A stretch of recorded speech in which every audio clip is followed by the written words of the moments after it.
Hello, everybody. Welcome back to another episode of Build People Up. I hope you all are expressing thankfulness to God and to others this month. Today, we're going to talk about my backstory of having cochlear implants. So I'm going to have my dad with me on the show today to talk about the beginning of the cochlear implant story. And in 2 weeks, I will share kind of like my own perspective with him, also asking me questions. For you guys who don't know, my dad is a pastor at Pinehurst Baptist Church in Everett, Washington. He has been in ministry for over 25 years, so he's been a really faithful guy. So, hey, Dad, how you doing? Doing pretty good, man. Glad to be here on Build People Up today. Good. Now, let's talk about how the story begins with how you guys named me Jonathan Brandon Bearden. Yeah, that's a good question because there was actually a lot of other possibilities that were on the table because you were born just about a month after my dad passed away. And so we had given some thought to some names like James Daniel, because my dad's name was James and Debbie's dad's name is Daniel. So we thought about James Daniel or Daniel James Bearden in a way to honor them. But I think Mom really had her heart set on the name Jonathan. And so I think her famous line was at some point after we had been thinking about it and talking about it was, he's not a Daniel James, he's a Jonathan, kind of a thing. And so Jonathan means son of my right hand. And so that's kind of where we landed there. And then the name Brandon is a name that means from the flaming hill. And so it made us think about the verse in Matthew from the Sermon on the Mount, Matthew 5:16, as it's talking about us being the light of the world, and it says, let your light shine before men in such a way that they may see your good works and glorify your Father who is in heaven. And so we really like that idea of Brandon being from the flaming hill, that God would use you to be a light in the different places in which he plants you. Wow. That's just like really cool. Now let's talk about the events of me coming into the world, like the birth and everything. So like, what happened? Well, like I said, you were born about a month after my dad passed away. So he passed away August of 2003. You were born in September September of 2003. And so really your mom's pregnancy with you was pretty normal up till about 30 weeks, which was kind of around the time when my dad passed away. It was pretty stressful time with all of that, as people could imagine. And so from about 30 to 35 weeks, there were multiple times when we had Mom in the hospital, like in the ER, because she was having some preterm labor and that kind of thing with you. And so they were able to get it stopped on several occasions. But then the last time we went into the hospital before you were born, obviously the labor was progressing to a point where they couldn't get it to stop. And Mom at that time had low blood platelets, which her normal platelet counts are about 150,000 to 450,000, and Mom's were somewhere in the range typically of 30 to 50,000. And so she was having to have C-section births at that time.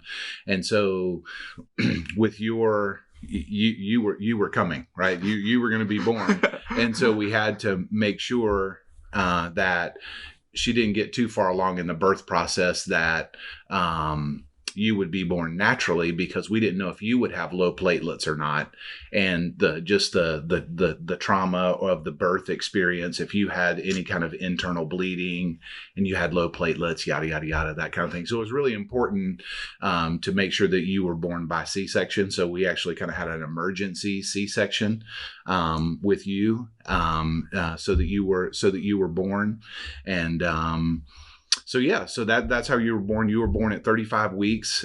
They called you a bully preemie, not because you were mean or anything, but just because you were bigger than normal. Which, if you would have gone full term, you would have probably, Ben was a big baby, Sarah Beth was a big baby, so you'd have been right on track to be another big Bearden baby.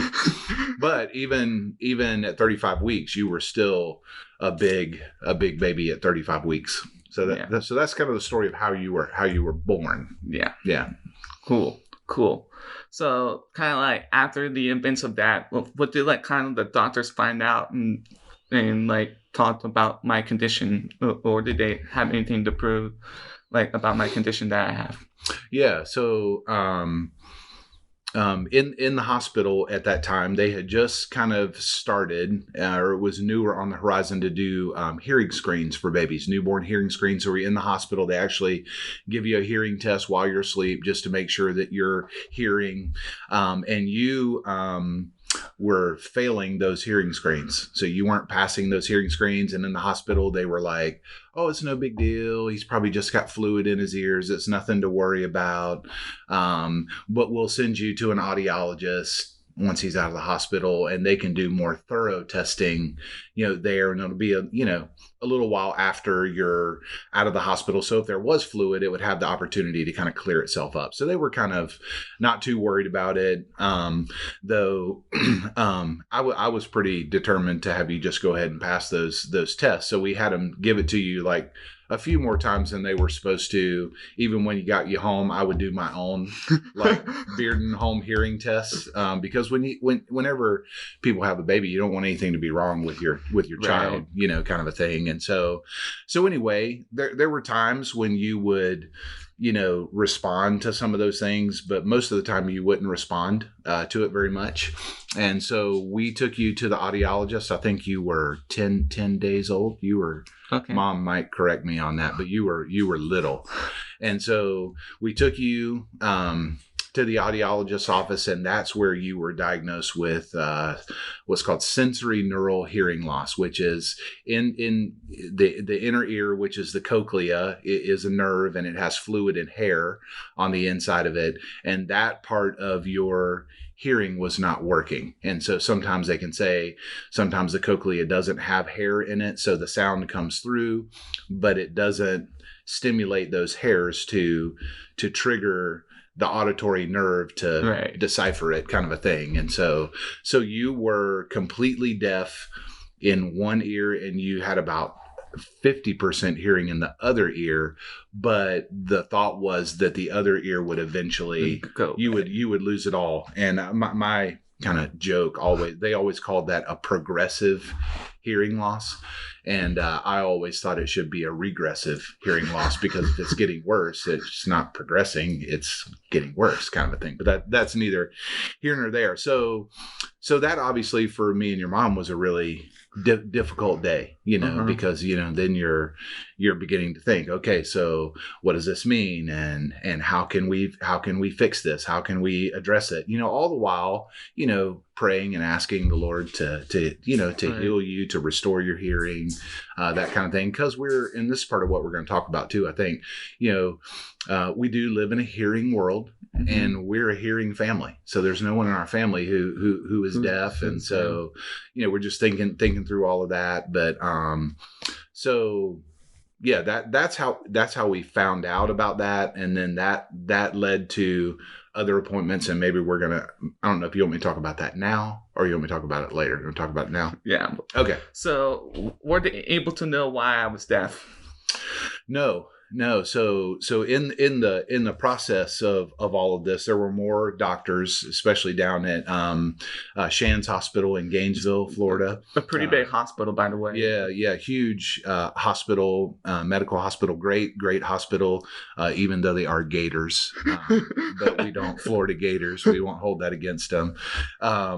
But we had really great doctors down there, and so as we started exploring the options with the cochlear implant. There was also other testing that was done to try to determine, they talked to Mom about her pregnancy and anything, things that she may have been exposed to, like people who, were sick and she didn't know about it. Maybe that could have caused it. Or, we even did genetic testing to find out if there was a genetic, and we know it is, but there wasn't any kind of a genetic abnormality that they were able to pinpoint to say this is why he was born deaf. So, so there was no scientific or medical deal that we could pinpoint to say this is why Jonathan was born, why you were born deaf. And so we and we knew all along, because of what we believe about God and how God creates people are made in God's image. We're fearfully and wonderfully made. God is intimately and intricately involved in creating his image bearers, all of us as people. And so for us, it was just Jonathan was born deaf because that was God's purpose for Jonathan's life. It wasn't, anything that we did or anything that happened. It was just, this is the way that God made you in order to uniquely fulfill his purposes for your life. And so our verse that we kind of fell back on was from John chapter 9.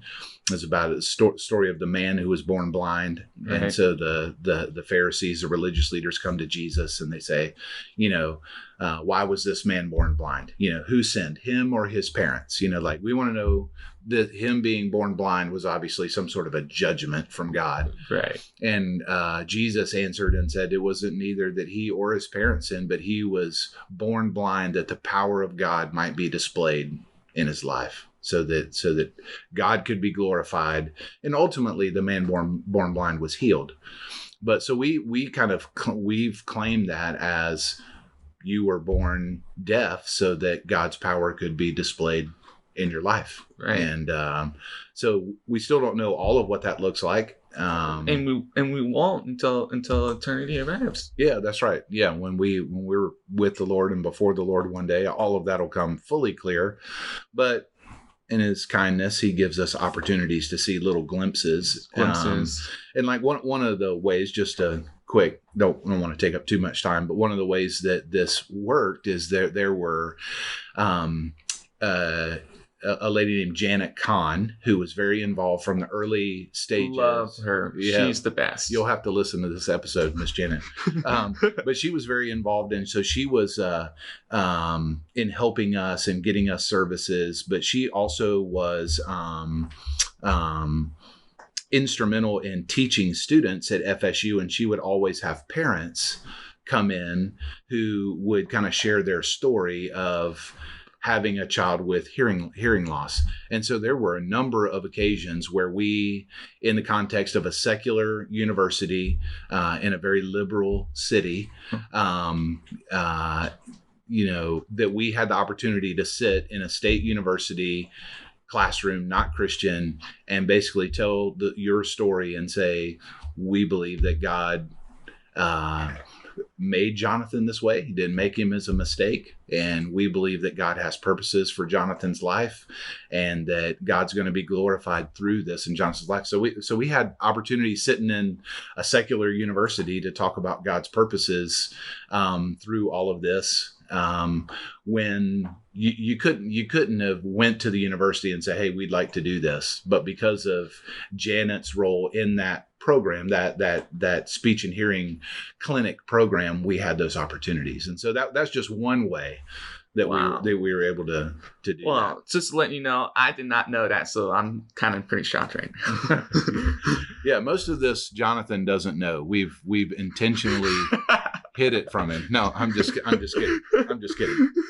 So, okay, So what made you and Mom decide for me to have cochlear implants, and not be deaf and learn sign language or anything kind of like that? Yeah. That's a really good question, because there was actually, I won't say pushback, but like there was a little bit of pushback from the deaf community. And people who we kind of were aware of in there, who would basically say that if you don't just accept your child the way that he is and being deaf, that you're kind of rejecting them. And while we understand that perspective, and it would never judge or diminish another person's perspective for that, for us and for our family, it was about the fact that we do live in a hearing world. We were a hearing family, a hearing and speaking family. Mm-hmm.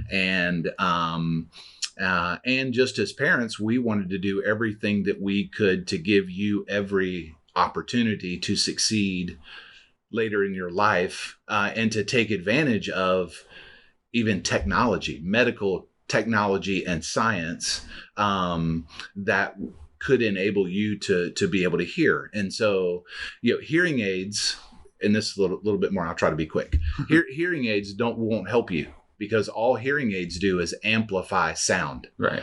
Well, you don't have any sound. Because coming Nah. through. And so what the cochlear implant, maybe we can talk about this a little bit more on the next episode, that what the cochlear implant actually does is recreate sound. So it recreates sound, and there's a wire that is implanted into that auditory nerve that takes the place of the hair that was either missing or damaged, to stimulate that auditory nerve in a similar fashion that normal hearing would be. Obviously, it's not the same. You can't really describe it to us versus what normal sound sounds like, because you've never had normal sound. But we wanted to be able to take those steps and to do that, so that we could know with confidence that when you're 17 years old, that we could say to you, we did everything we could possibly do for you to help with this particular disability. Right. Instead of just saying, we just didn't want to do anything with it. Again, other people make other choices for their family, and that's totally cool. There's nothing that says this is right or this is wrong. But for us, this was the right choice to make. And even just the fact that you're able to speak like right now, is a and even do this is a reflection of the fact that we chose to have you implanted, because doing that at the earliest possible time allows the speech and language development window to be maximized. Right. So you could be implanted at 8 years old, and you're probably never going to learn to talk. But when you get implanted at 10 months old, and then later at 4 years old, when you got your second one, somewhere right there, it enables you to be where you are today. And so, hindsight looking back, and everybody that knows you, we would say for our family, it was absolutely the right choice. And for you, it was the right choice. Yeah. And God worked in ways that we don't understand. And he made this opportunity for us and for me to be able to hear and talk and all that. Yeah. And we one more thing. I know you're wanting to keep these short. The other thing that gives us the opportunity to do is to talk about God's workmanship in creating the body, because the cochlea is one of only 2, I believe, parts of your body that are fully developed when you're born. And so if that cochlea has to grow and mature and develop over time, you would not be able to take advantage of the speech and language window. So even before there was any such thing as a cochlear implant, God knew when designing the cochlea that this would be a thing that people would discover. And so it gives us another reason to say, all glory to God. Yeah, that's right. So one more question before we go. What's the good and the bad of having a son who wears cochlear implants? Well, the good is we can sit down and do a podcast together. But no, just I think the good is just you being able to hear, us being able to communicate normally with you. Obviously, there are other ways to do it, but you being able to hear, you being able to speak, you being able to give glory to God, for this and the different things that you're able to do. There's a lot of good, and bad. It's kind of a hard. Are there challenges? Absolutely. It's for you, and early on for us, it's a lot of hard work to learn how to speak, because you basically had to have your brain retrained to know what to do with the sound that you were receiving. And so there's a lot of hard work. There's a lot of speech therapy sessions. There's a lot of a lot of difficulties there. And of course, we don't have to talk about this in detail, but there's very expensive equipment involved. The implants, whenever you see Jonathan, or if you know Jonathan, if he's got his implants on his head, that is $20,000 collectively riding on the man's ears, riding on the man's head. And so, there's equipment to keep up with, to protect, and to repair at times that costs money. Yeah, you gotta repair those things at time, and they're obviously very proud of the parts and how much they cost. They're not shy about what they charge for them, but that's okay. So I don't bad.